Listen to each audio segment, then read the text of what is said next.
الحمدللہ وحدہ لا شریک لہ والصلاۃ والسلام علی من لا نبی بعد۔ پارہ نمبر 11۔ پارہ نمبر 11 کے آغاز میں اللہ تعالیٰ نے ان مخلصین کا بھی ذکر فرمایا جو جہاد میں نہیں جا سکے، ان منافقین کا ذکر بھی فرمایا جو جہاد میں نہیں جا سکے۔ دونوں میں فرق کیا تھا؟ مخلصین کا عذر تھا، بیماری تھی، سامان نہیں تھا، عذر تھا۔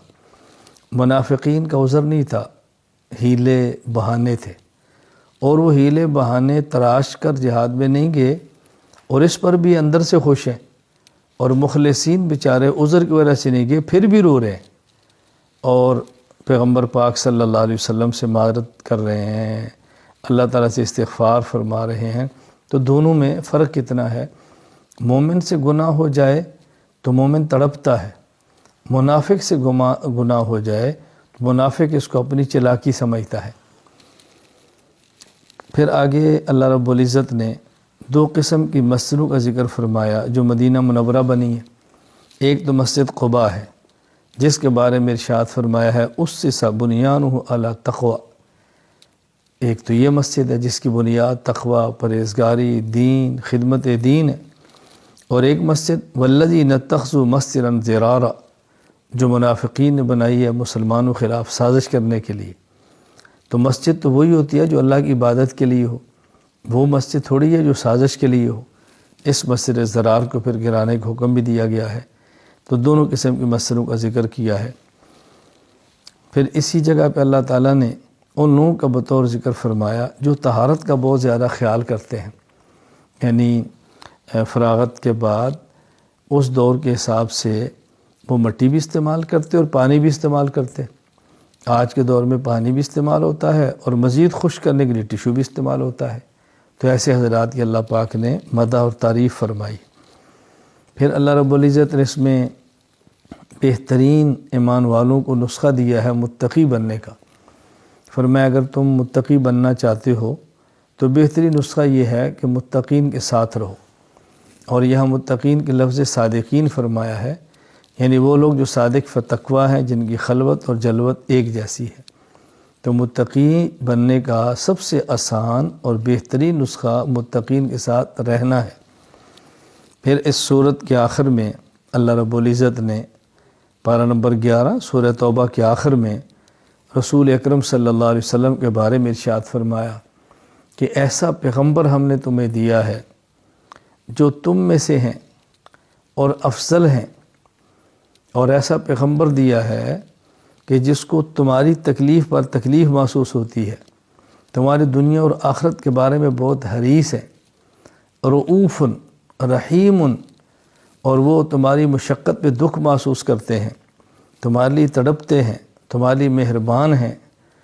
تو ایسے پیغمبر اللہ نے عطا فرمائے ہیں، اور یہ فرمایا کہ جب تمہیں کوئی دکھ ہو تو اللہ پر بھروسہ تمہیں کرنا چاہیے، اور مومن کا مزاج ہونا چاہیے کوئی تکلیف آ جائے تو لا الہ الا هو علیہ توکلت وہو رب العرش العظیم۔ صبح و شام 7 مرتبہ یہ آیت پڑھ لی جائے تو اللہ تعالیٰ غموں کو ہلکا فرماتے ہیں، غم ختم فرما دیتے ہیں، تکلیفیں دور فرما دیتے ہیں۔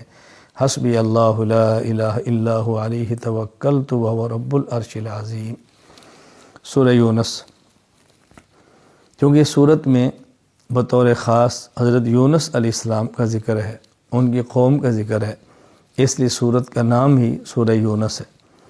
اس میں اللہ تعالیٰ نے آسمانوں کی تخلیق کا ذکر فرمایا، زمین کی پیدائش کا ذکر فرمایا، سورج اور چاند کا ذکر فرمایا، اور اس کو اپنی توحید اور ربوبیت پر بطور دلیل کے ذکر فرمایا۔ هو الذی جعل الشمس ضیاء والقمر نورا۔ اللہ تعالیٰ نے اپنی توحید کے دلائل بیان فرمائے ہیں۔ پھر اسی صورت میں اللہ تعالیٰ نے جہاں اپنی توحید بیان فرمائی وہاں مشرکین کے معبودان باطلہ کا رد بھی فرمایا ہے، اور پھر دلیل کے طور پر یہ باتیں سمجھائی ہیں، زمین کون پیدا کرتا ہے، آسمان کون پیدا کرتا ہے، موت حیات کا مالک کون ہے، دوبارہ تمہیں زندہ کون کرے گا، یہ سب چیزیں دیکھو۔ تو یوں اللہ تعالیٰ نے اپنی توحید کو بیان فرمایا اور شرک کی نفی فرمائی۔ پھر اللہ تعالیٰ نے یہاں بھی چیلنج دیا ہے جس طرح پارہ نمبر 1 میں تھا، یہاں پارہ نمبر 11 میں بھی ہے، فَأْتُوا بِسُورَةٍ۔ اللہ فرماتے ہیں اگر تم یہ سمجھتے ہو قرآن کریم ہمارے پیغمبر اپنی طرف سے گھڑ کے لائے ہیں تو کوئی ایک سورت تم بھی لے آؤ۔ ایک صورت تم سارے مل کر نہیں لا سکتے تو پھر کیسے مان لیا جائے کہ یہ قرآن کسی انسان نے گھڑا ہوگا؟ اللہ تعالیٰ نے یہ چیلنج دیا ہے۔ پھر کفار کے جو طرف سے تقاضے ہوتے تھے، مطالبے ہوتے تھے، متى هذا الوعد، قیامت کب آئے گی، لے آؤ قیامت کو، اس قسم کی باتیں کرتے تو اللہ نے اپنے پیغمبر سے فرمایا آپ بتاؤ ان کو، لا املک لنفسی ضرا ولا نفع، میں اپنی ذات کے لیے نفع نقصان کا مالک نہیں ہوں تو کیا قیامت کا مالک ہو سکتا ہوں؟ اپنی ذات کے نفع نقصان کا مجھے اختیار نہیں ہے تو کیا قیامت کا اختیار مجھے ہے؟ مجھ سے تم مطالبے ایسے کرتے ہو جیسے قیامت میں نے برپا کرنی ہے۔ اور فرمایا پیغمبر ان کی بات سمجھاؤ، اذا جاء اجلهم فلا يستاخرون ساعة ولا يستقدمون، جب قیامت کا وقت آ گیا تو 1 منٹ پہلے بھی نہیں ہوگا، 1 منٹ تاخیر بھی نہیں ہوگی، سیکنڈ کا بھی تاخیر نہیں ہوگی، تو تم قیامت کو مانگو نہیں، قیامت کی تیاری کرو۔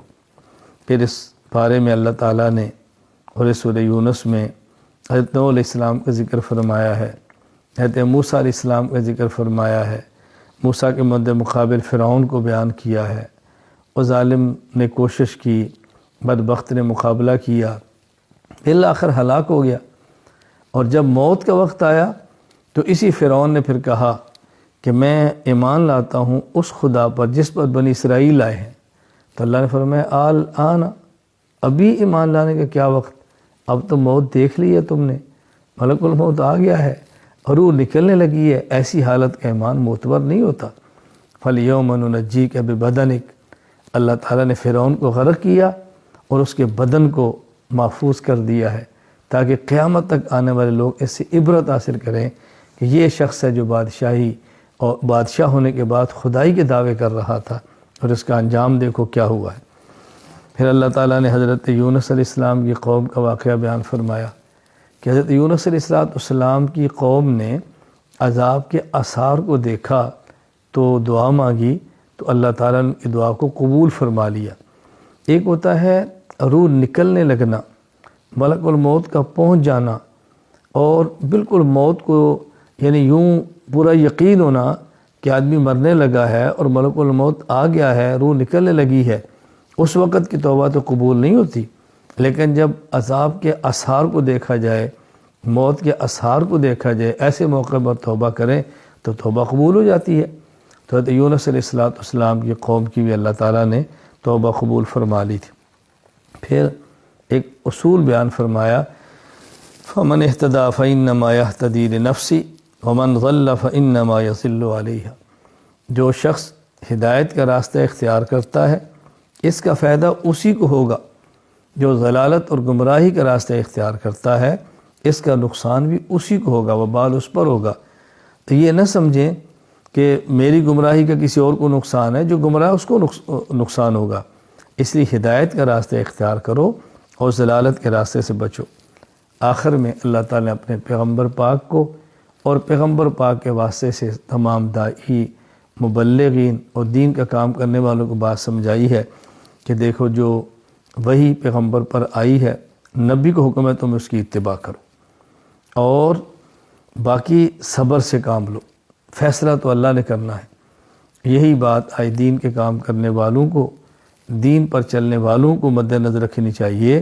ہم نے احکام شریعت پر عمل کرنا ہے، شریعت کے اعمال پر پابندی کرنی ہے اور فیصلہ اللہ کی ذات پہ چھوڑنا ہے۔ اللہ تعالیٰ فیصلہ حق کا کرتے ہیں، حق کو غالب فرماتے ہیں، باطل کو مغلوب فرما دیتے ہیں۔ اللہ تعالیٰ ہمیں حق پر چلنے کی توفیق دے، اللہ تعالیٰ ہماری باطل سے حفاظت فرمائے۔ وآخر دعوانا ان الحمد للہ رب العالمین۔